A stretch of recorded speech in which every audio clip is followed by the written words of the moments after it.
sources of history. At that point, I would say that sources of history had divided into two categories. How many categories, students? It's divided into two categories. Two categories. Two. The categories of the history are: number one is literary sources. Literary sources. Sources. Okay. Sources. And other one is, can anybody tell the other one? What's the other one? Archaeological sources. Yes, very good. Archaeological. Archaeological sources. So first of all, we will discuss about the literary sources. Okay. Wait a moment, students. Archaeological sources. Archaeological sources are divided into two categories. How many categories, students? Two categories. These categories are: number one is religious literature. Religious literature.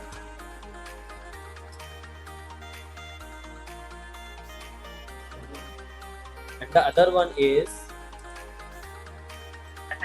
Secular literature. Secular. very good. Secular literature. So literary sources can be defined as the written evidence of history. Written evidence जो होते हैं history के हमारे, that is described in the literary sources. चाहे वो किसी भी form में हो, written फॉर्म होना चाहिए, तो वो हमारे literary sources में आते हैं. Then what is the religious literature? हमारा religious literature क्या होता है? Religious literature are those literature which tells us about something about the particular religion. जो धर्मों के बारे में बताते हैं, धर्मों के किसी पर्टिकुलर रिलीजन के बारे में बताते हैं, उनका क्या लाइफस्टाइल रहता था, कैसे क्या रहे हैं वो लोग, वो हमको वो उसमें बता देते हैं. So first of all, next one is we will discuss with the example of religious literature. Religious literature की अगर हम लोग बात करते हैं तो सबसे पहला आता है हमारा Ramayan. Ramayan is the religious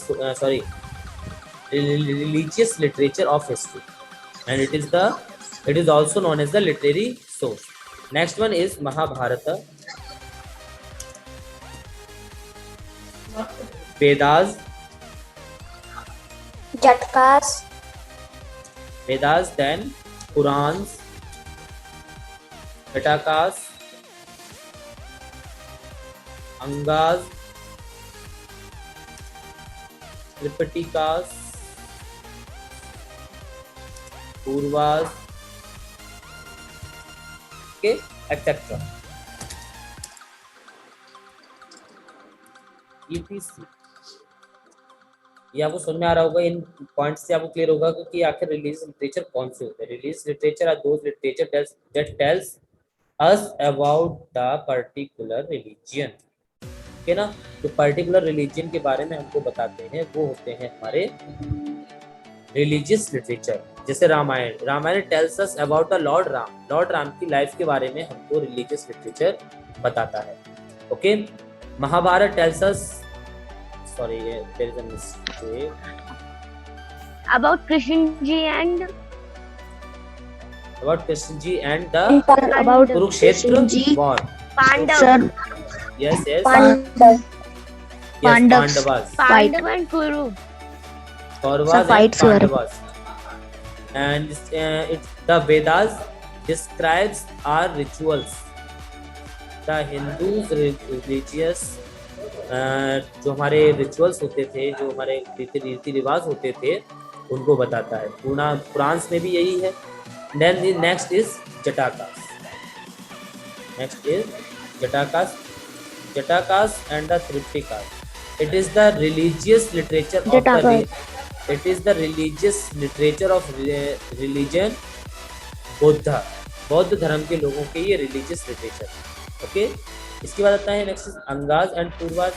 अंगाज and Purvas are the religious literature of Jain community. Jain लोगों के जो लिटरेचर हैं तो वो है Angas and Purvas. And the Ramayana, Mahabharata, Vedas, Purana, these are the religious literature of Hindu religion. Okay ना, तो ये क्लियर हो गया कि जो हमको रिलीजियस की नॉलेज देते हैं, जो हमको धर्म की जानकारी देते हैं हिस्ट्री से कनेक्ट करते हुए, वो हो जाते हैं हमारे religious literature. Okay, next is secular literature. I think religious literature is clear to all. Yes, sir.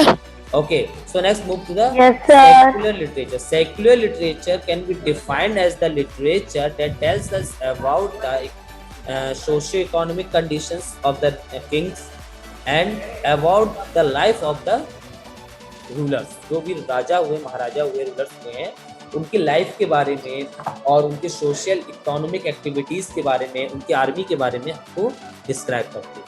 तो जिसकी तो some most important examples are Arthashastra, Biographies. अर्थशास्त्र, it is the secular literature related to the time period of Chandragupta Maurya, and it was wrote by Chanakya. Who is the author of Arthashastra? Chanakya, who is also known as Kautilya. किस नाम से जानते हैं उनको हम? और कौटिल्य के। कौटिल्य। इसके बाद जो आते हैं next is Indica. Indica has wrote by Megasthenes.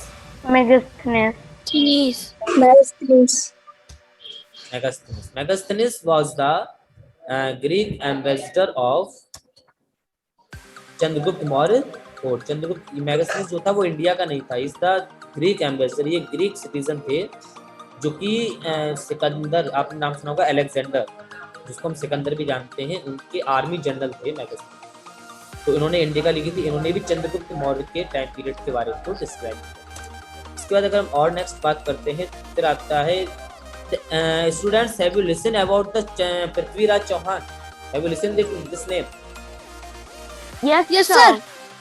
तो जो पृथ्वीराज चौहान थे, he was also a great ruler of Chittor. ये चित्तौड़ के बहुत महान राजा हुए हैं। And his biography named Prithviraj Raso. What's the name? Prithviraj Chauhan. Prithviraj Raso is a biography of Prithviraj Chauhan, and in this book, the social economic activities, army welfare, pupil welfare, etc. has described, and it has wrote by the Chandravardhai. Who is the author of this book? Chandravardhai. Chandravardhai was the minister of Raj. चंद्रवर्धय जो थे वो पृथ्वीराज चौहान के court के minister थे, यानी मंत्री थे। इसके अलावा we will take another example, the biography of Akbar. Have you listen that name? A great Mughal empire, Mughal empire का ग्रेट रूलर थे, वो थे अकबर। अकबर का जो बायोग्राफी दिया गया है उसका नाम है अकबरनामा। उसका name Akbarnama. And it had wrote by the Abul Fazal. इसके ऑथर कौन थे? अबुल फजल। अब्दुल नहीं, सॉरी, नो अब्दुल नहीं, अबुल फजल। So it's these are the some important examples of secular literature.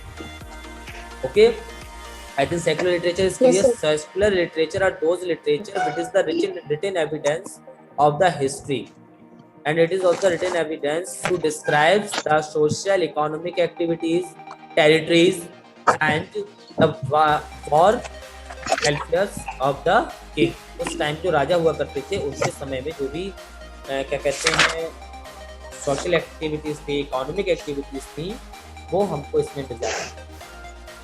I think clear? We will summarize again this point.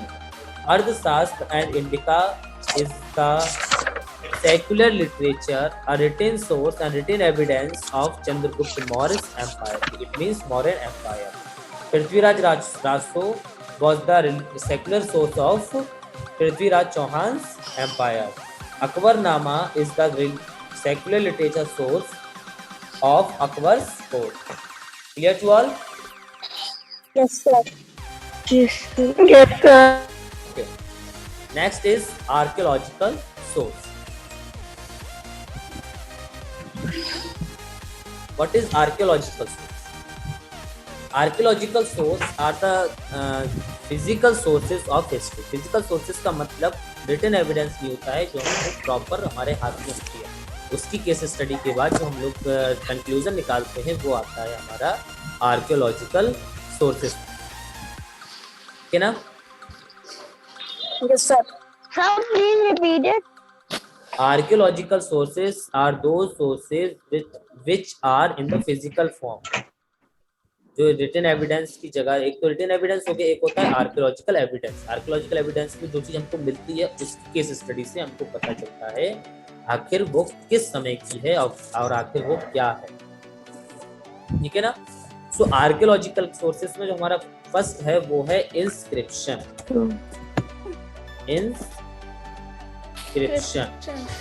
Inscription is the writing that engraved on rock. engraved and imposed, ये दो word होते हैं। engraved means होता है वो जो गुदा हुआ हो, गुदा हुआ समझते हैं ना, किसी में गड्ढा करके हम बना देते हैं, वो हो जाता है हमारा engraved। और होता है imposed। imposed मीन्स उभरा हुआ, किसी चीज पर उभरा हुआ जो बना हुआ होता है वो होता है हमारा imposed। Okay, next Yes, is sir. Monument. Monument. Monument. Monuments are the old buildings. Monuments जैसे कि ताजमहल है, रेड फोर्ट और एंड चार मीनार etcetera. These are the monuments. Monuments क्या होते हैं? हम ये ओल्ड बिल्डिंग्स होती है जिससे हमें किसी पर्टिकुलर टाइप के उनके जो राजा थे उनकी किस तरीके से क्या उस समय की आकृतियाँ बनाते थे, क्या आर्ट थी, क्या आर्किटेक्चर्स था, ये सारी की सारी चीज़ें हमको मॉन्यूमेंट्स से पता चल जाती है। Yes, sir. Next one is artifacts. Articrafts. Artifacts नहीं, आर्टिफैक्ट्स। आर्टिफैक्ट्स की अगर हम बात करते हैं, सबसे पहला हमारा होता है कॉइन्स। कॉइन्स उस समय जो चलते थे उनकी स्टडी जो होती है वो हमारी आर्टिफैक्ट्स के अंडर में आती है। नेक्स्ट हमारा है Pottery.